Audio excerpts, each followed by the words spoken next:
Mis te arvaks sellest, kui keegi vaataks kõik teie pildid ja videod läbi? Ei aitäh. Inimestel on kümneid tuhandeid faile, kus on siis laste väärkohtlemist kujutatud. Nagu enda nii-öelda privaatsus ka vajab. Täna võin öelda, et me võiks aastas 200 inimest kinni pidada, kui meil oleks piisavalt ressursse. Kuidas siis tasakaalus hoida kahte väga olulist avalikku huvi, et meie lapsed oleksid kaitstud ja teiselt poolt sõnumi saladus ja privaatsus. Mulle see ei meeldi, aga mitte midagi ma väga teha ei saa. Selle nimi on Chat Control.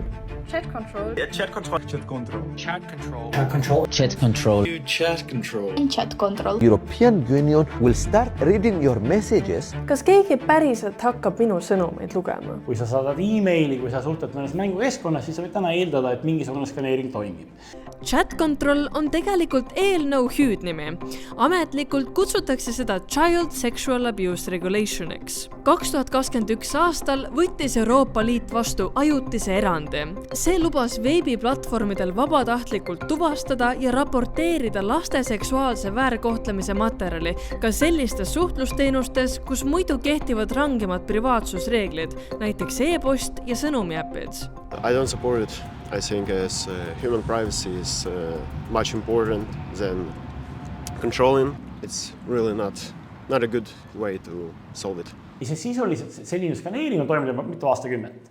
Et aastal 2021 tekitati see erand, kuna hakkasid kehtima uued privaatsusreeglid Euroopas, mis tekitasid vajaduse selle erandi järele. Aga see ei tähendanud, et politsei või mingi inimene istus ja luges kõigi sõnumeid. See tähendas, et platvormid, kes said kasutaja sisule tehniliselt ligi, võisid seda automaatselt kontrollida. See pidi olema ajutine lahendus, kuniks Euroopa Liit lepib kokku püsiva seaduse. Aga püsivat seadust ei ole suudetud kokku leppida. Nii et ajutist erandit pikendati, kuniks see aegus 3. aprillil 2026. Juulis tuli Euroopa Liidu nõukogu ja ütles, et toome selle ajutise erandi tagasi. Nõukogu enda pressiteates on kirjas, et nad tahavad ajutise meetme võimalikult kiiresti taas kehtestada kuni 2028 aasta aprillini. 314 inimest hääletasid tagasilükkamise poolt, 276 olid vastu. Kui kursis te olete Chat Controliga? No see läks läbi, kui suurem osa olid selle vastu, mis on tegelikult üsna idiootne. Et seda erandit mitte pikendada, oleks parlamendi enamus pidanud hääletama, mitte hääletanud enamus, aga täisistungi enamus hääletama pikendamise vastu. Et siin on see nüansiks, et see, mida hääletati, ei olnud uue asja tegemist, kus oleks enamuse poolt hääli vaja, vaid see, mida hääletati, oli kas lõpetada ära erand, mis oleks siis nõudnud enamust hääli selle poolt, et seda lõpetada. Kuidas okei on? See ei ole okei. Täiesti lubamata. Ma ei saa aru, kuidas väga inimestele ka protesteerinud. Siis lisaks juhuslikult tuleb uus euro, tuleb välja uus euro. Valige, milline teile meeldibki rohkem. Ja ma ei tea, see tundub täiesti idiootne. See euro asi viis kõiki mõtte mujale. Ja. Ma nägin seda ka, et see tehti salakavalalt suvel, kui enamus olid puhkusel, et nad saaksid selle läbi viia. Euroopa Parlament läheb puhkusele juuli lõpus, nii et puhkuse aspekti sellega ma päris ei nõustuks. Et ikkagi Brüsselis ja Strasbourgis on juulikuu ikkagi täis töökuu ja kõik institutsioonid puhkavad augustis. Ükskõik, mis sa muidu ei arva sellest, siis see puhkuse argument on täielik jama. Kuid me peame korraks meelde tuletama, miks seda süsteemi üldse tahetakse. Aga millisel juhul te laseksite oma telefonil kõik automaatselt läbi kontrollida? Väga üldse, mitte mingil juhul. Ma ei tahaks. Aga kui ma ütlen, et niimoodi püütakse pedofiile? Okei, siis jah. 2025 aastal sai Ameerika kadunud ja ära kasutatud lastekeskus 21,3 miljonit teadet laste seksuaalse ärakasutamise kahtluste kohta. Nendes teadetes oli 61,8 miljonit pilti, videot ja muud faili, millest enamik oli seotud kahtlustatava laste seksuaalse väärkohtlemise materjaliga. No siis oleks päris hea ikka, et kui läbi sõnumite saadakse kätt pedofiilid, siis on juba teine asi. Kui suur probleem on Eestis laste veebipõhine seksuaalne ärakasutamine? See on väga suur probleem. Eelmise aasta jaanuaris politsei oli spetsiaalse üksuse selle jaoks, et tuvastada selliseid ahvatlejaid internetis, kes siis püüavadki, otsivad lapsi, üritatakse sõbraks saada, üritatakse näiteks näidata, et nad hoolivad sellest lapsest. Ühel hetkel lähevad selleni välja, et tahavad selle lapsega kohtuda ja seda siis seksi eesmärgil. Et ennem kui me selle üksuse lõime, minu kolleegid, kes on siis kogenenumad ja ütleme pikaajalisema kogemusega antud valdkonnas, ütlesid, et kuskil 100 asja võiks teil aastas tulla. Ütlen päris ausalt, ma ei uskunud seda, et see asi võib nii hull olla. Täna võin öelda, et me võiks ka teha aastas 200 inimest kinni pidada, kui meil oleks piisavalt ressurssi selle jaoks. Ehk me ei räägi siin paarist kahtlasest failist kuskil interneti pimedas nurgas. Me räägime 10 miljonitest failidest aastas. Materjale laetakse alla, jagatakse omavahel, seda nii siis erinevates ütleme, kiirsuhtlusprogrammides, on eraldi grupid loodud sinna näiteks, kus seda jagatakse, või siis ka allalaadijad, et me oleme käesoleval aastal esimese 6 kuuga pidanud rohkem inimesi juba kinni kui eelmise aasta jooksul, terve aasta jooksul. Võib-olla kõige suuremad sellised näited on, kus inimestel on 10 000 faile, kus on siis laste väärkohtlemist kujutatud ja nad on siiamaani tegutsenud, ütleme, karistamatult ja on kadunud ka neil see ohutunne. Ma olen paremaid viise nagu pedofiile seda kätte, kui sõnumeid kontrollida. Ma tõesti arvan, paremaid viis on.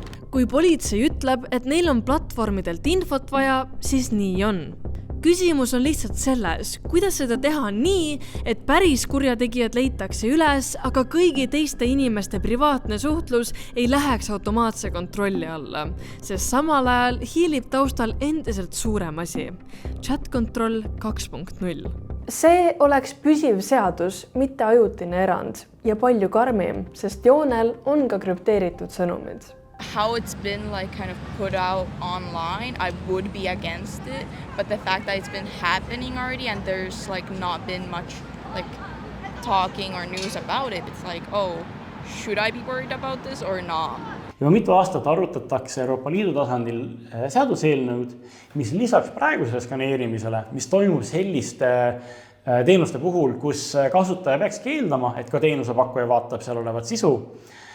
Kas laiendada ka mingisugune nõue sellistele teenustele? Kui me täna näiteks WhatsAppi või Signali kaudu suhtleme, siis WhatsAppi ja Signal lubavad, et see suhtlus on meie vahel salajane, et selle sisu on krüpteeritud.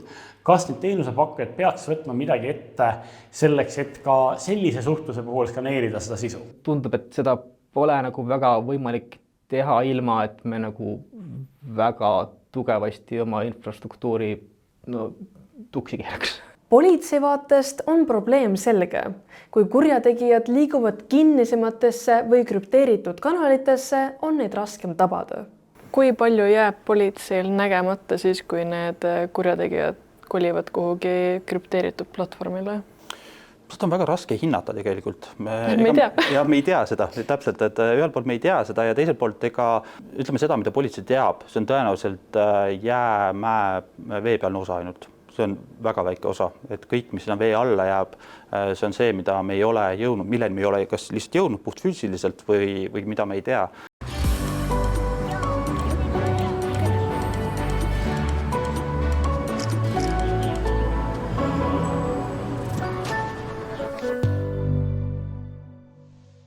Ja krüpteering ei ole mingi kurjategijate luksusteenus. See on sama asi, mis kaitseb meie tavalisi vestlusi, tööasju, paroole ja kõike muud, mida me ei tahaks suvalise inimesega jagada. See on lihtsalt, et ikka kontrollida rohkem inimesi minu arvates. Ma arvan, et seda rohkem halba kui head. Ja seda on lihtne kuritarvitada, ma arvan. Ja. Aga kõige suurem erinevus chat-kontroll 1.0 ja 2.0 vahel on see, et uue süsteemi all ei oleks digiettevõtetel enam lihtsalt õigus vestlusi kontrollida ja kahjulikku sisu otsida, vaid neil tekiks selleks kohustus. Ja kui nad seda kohustust ei täida, võivad järgneda karistused. Teatud ettepanekutes, mida on tehtud, oleks see olnud kohustuslik. Aga nende kompromissettepanekute kujul, mis on praegu laua peal, ei oleks seda kohustuslik. Üldine ootus, et teenusepakkuja teeb koostööd ja aitab politseil takistada pedofiilse sisu levikut ja värbamiskatseid. See on kindlasti olemas ja kindlasti juhul, kui teenusepakkuja näitab keskmist sõrme ja justkui näitab oma käitumisega välja, et tal puudub igasugune huvi, siis ma ei tea, mis see lõpuks olema saab, aga on väga võimalik, et sellise käitumise puhul tekivad siiski sanktsioonid. Chat-kontrolli vaidluse keskmes on küsimus, kas automaatne kontroll ei või eksida? Võib küll. Krüptograafia lektor Toomas Krips vaatas läbi Šveitsi politsei andmed, kus selline süsteem on juba kasutusel ja 80% teadetest olid valepositiivsed ja enamus neist olid lihtsalt noored omavahel pilte saatmas. Üks Kanada isa, kellel oli väike poeg mudilane ja kellel oli Kubemäe piirkonnas paistetus ja siis ta läks lastearstiga läbi online'is ja lastearst ütles, et saada siis pilt sellest paistetusest, siis ta saatis, siis automaatselt siis loeti seksuaalse väärkasutamise pildiks, tuli veel jama, politsei leidis, et see ei ole kriminaalne, aga näiteks oma Google'i kontast jäi ta ilma sellise automaatse tuvastuse tõttu. Kas sellised teated ei koormaks üle neid päris abivajajaid? Ja täna on see sama küsimus, et mismoodi see süsteemis toimima hakkaks. Kas see on mingisugune AI-põhine tehnoloogia, mis seda hakkab kontrollima? Kuidas see, eeltöö seal üldse tehakse, kuidas AI õpetatakse seda tuvastama? Et jällegi, et kuna nii palju lahtisi otsi, siis täna meie jaoks oleks ka ebaselge, et millised need teated hakkaks olema ja kuidas need hakkaks tulema. Et see oht võib olla, aga ma ei saa täna kinnitada ega ümber lükata, kuna lihtsalt puudub see teadmine, et kuidas see kõik protsess välja hakkaks nägema. Seega hetkel on seda keeruline hinnata. Aga kui ma ei saada mingeid kahtlaseid asju, siis kas minu elu üldse muutub? I don't talk about actual horrible stuff, so it's not that bad. But then overall, some people might feel that it's just an invasion of privacy. Kas need valehäired kuidagi mind mõjutavad ka? See võib mõjutada, ja see on, neid näiteid on küll, kuidas see on inimesi mõjutanud. Ütleme, et skaneerimise käigus tekib justkui valehäire, false positive, mis ütleb, et see võib-olla on kas pedofiilne materjal või värvamiskatse. Esimeses etapis esiteks need valehäireid, neid võib olla väga palju, et seal võetakse ka see hulk väiksemaks mingite algoritmide alusel, aga mingid inimesed hakkavad läbi vaatama. Võib juhtuda, et mõni teenusepakkuja näiteks automaatselt selle peale sulgeb su konto või tekib ikkagi mingisugune politseimenetlus, mis võib olla isegi, kui see lõpuks leiab, et seal ei ole midagi illegaalset, võib olla päris ebameeldiv kogemus inimesele. Nii et absoluutselt. Kui tulevikus läheb läbi karmim chat-kontroll 2.0 ja see ulatub ka krüpteeritud sõnumiteni, võib kontroll sinu enda telefoni liikuda. Ja see ongi põhjus, miks inimesed närvis on. Mitte sellepärast, et neil oleks midagi varjata, vaid sellepärast, et privaatne suhtlus ei ole enam privaatne, kui sinna ehitatakse automaatne kontrollmehhanism. Milliseid turvaauke see avaks, kui kontrollmehhanism ehitatakse meie enda telefoni? Üldiselt on selline printsiip, et mida keerulisem tehnoloogia, seda suurem on tõenäosus, et kusagil on mingisuguseid nõrkusi. Kui me läheme sinna juurde, et ma tahaks seda asja panna näiteks kuhugile, ma ei tea, mobiiltelefoni sisse, siis juba praegu selle asja turvalisena hoidmine on juba tehnoloogiliselt päris keerukas asi. Kui me tahaksime panna siia kompotti juurde veel mingisuguse sellise mehhanismi, mis kuidagi siis kõike seda vaataks, mis on sees, skänniks neid asju. Ühesõnaga seda ründepinda suurendaks väga palju.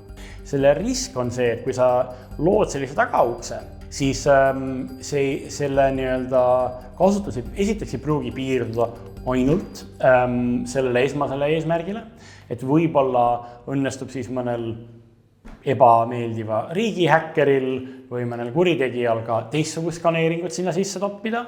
See on põhimõtteliselt suur infrastruktuuri muudatus, aga kui see infrastruktuuri muudatus on sisse viidud, siis see, et mida me täpselt kontrollime, et seda ei ole eriti raske nüüd muuta tehnilises mõttes.